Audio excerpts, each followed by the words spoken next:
right. Yeah.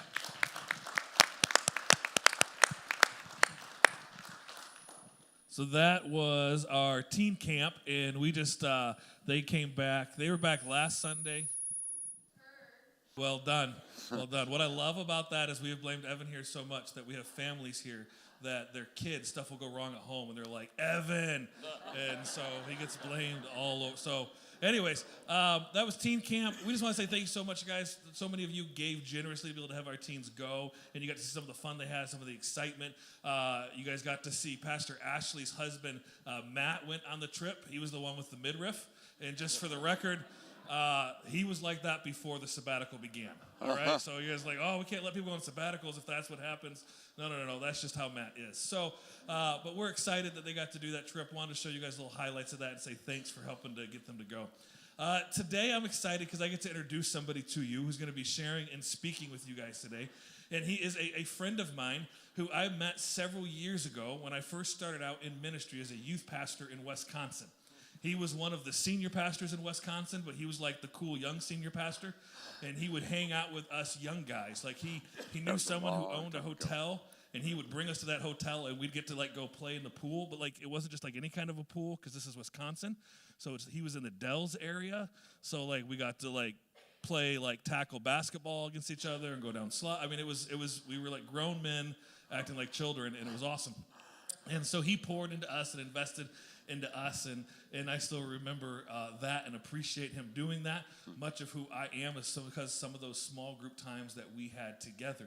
Who knew that one day, several years later, I would become a senior pastor in Michigan, and he would be the superintendent of our area in Michigan, which for all intents and purposes, I know I was sad when I heard too. No. I loved it because it's a friend of mine, but it means that all intents and purposes, he's kind of like my boss, right? So in a moment when I say welcome Chris up to the front, I want you guys to welcome him like you would if you wanted him to be really impressed with your current pastor. Like that, just think that through.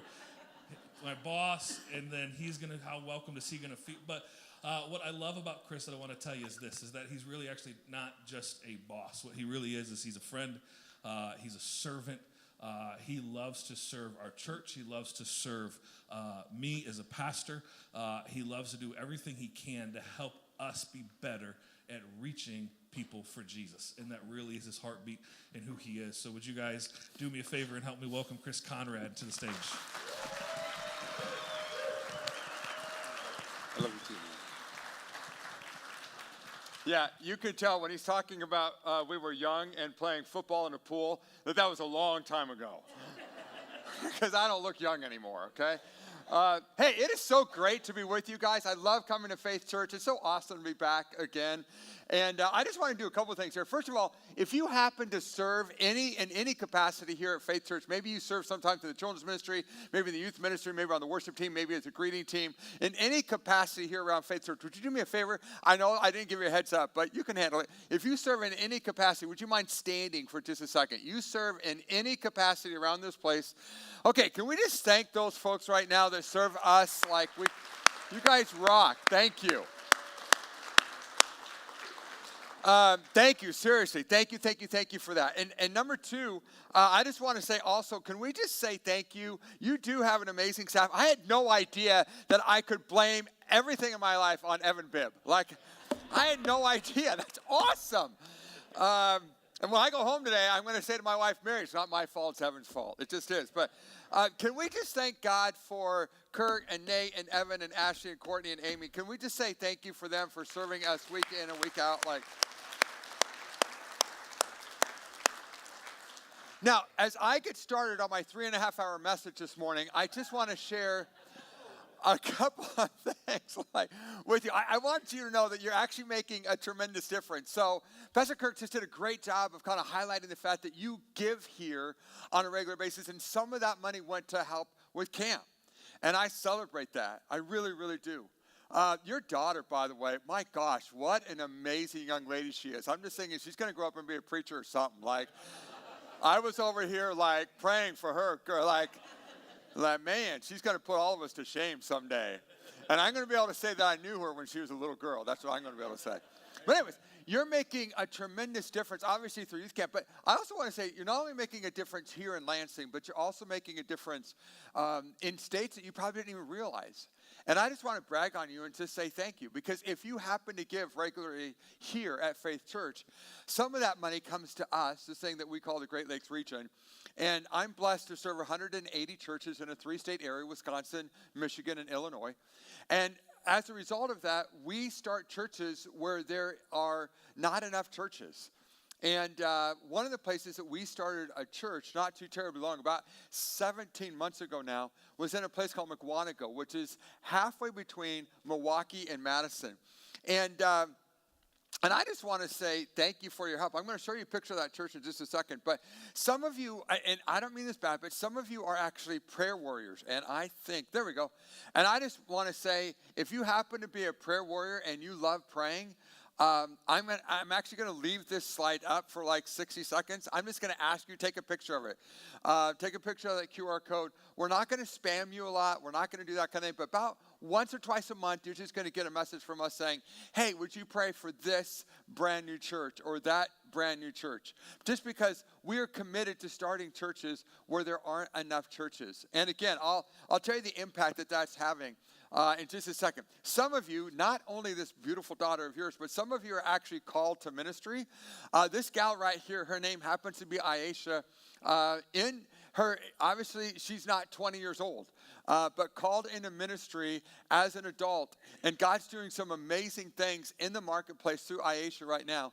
And I'll just tell you, if you have any desire to think, man, maybe God is stirring up something inside of me, we would love to be able to talk to you and inspire you and encourage you and do everything we can to help you in that journey.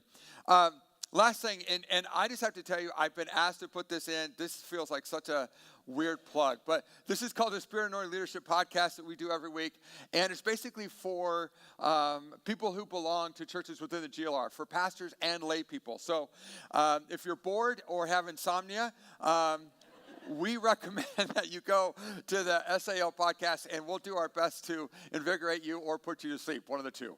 I've been told it happens to invigorate. Now, I absolutely love my family. I wish they were with me today. This is my family. I'm married way over my head. That's my wife, Mary.